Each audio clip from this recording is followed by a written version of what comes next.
Krishna Balram channel में आपका स्वागत है। आज मैं आपको जो भी बताने वाली हूँ ये एक सत्य घटना है। इस घटना से ये पता चला कि ये प्रकृति को हमने कितना दुखी कर दिया है, बहुत ही ज़्यादा, जिसका नतीजा है कि हम आज कोरोना जैसी तमाम आपदाओं को झेल रहे हैं।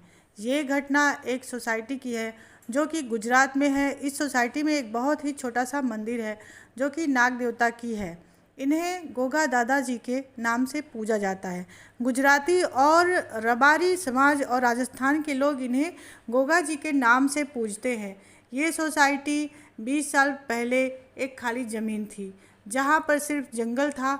यहाँ पर नाग नागिन और तमाम जीव जंतु रहते थे, क्योंकि जंगल में तमाम पशु पक्षी नाना प्रकार के जीव होते हैं। और फिर इस ज़मीन को बेच दिया गया और ख़रीदा 3 बिल्डरों ने, जो कि एक तीनों पार्टनर थे, जिनमें से 2 बिल्डर अब नहीं रहे, एक हैं अभी, लेकिन सुनने में आया है कि वो भी बीमार रहते हैं।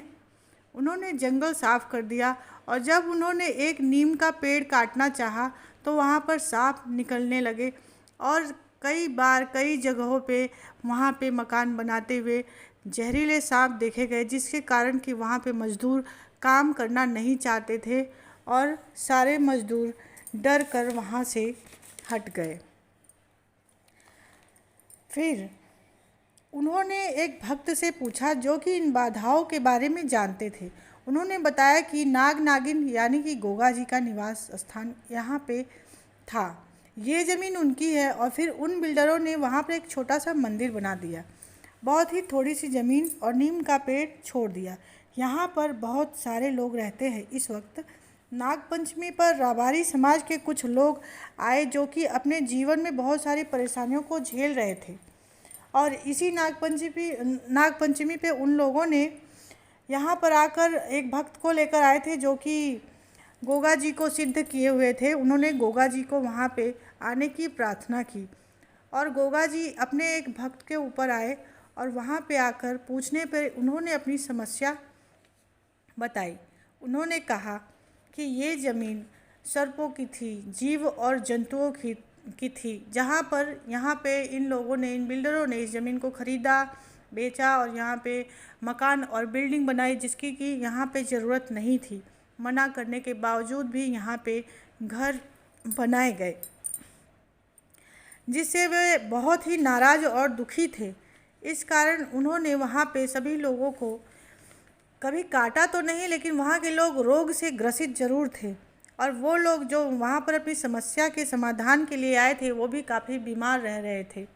उन्होंने पूछा तो उनके पूछने पे उन्होंने बहुत ही गुस्से में जवाब दिया कि यहाँ पे कितने जीव की हत्याएं की गई, तब जाकर यहाँ पे जंगल काटे गए होंगे, कितने सर्प मारे गए और सर्पों को यहाँ पर कि किसी के घर में अगर सर्प निकल के आते हैं तो उन्होंने गर्म पानी डाल दिया सोसाइटी में, जिसके कारण नाग देवता बहुत ही नाराज़ हुए थे और फिर वहाँ पे कई लोग कई प्रकार की बीमारियों से ग्रसित थे, लेकिन कोई भी सांप के काटने से या डसने से नहीं मरा था।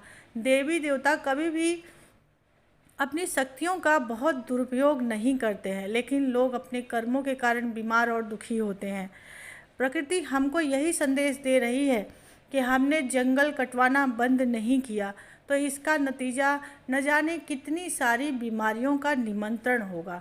बहुत सारी बीमारी जैसे कि कोरोना और सुनामी, न जाने क्या क्या इस पृथ्वी पर हो रहा है। इसके बावजूद भी मनुष्य अपनी हरकतों से बाज नहीं आ रहे हैं। बार बार जंगल, पेड़ पौधे काटे जा रहे हैं।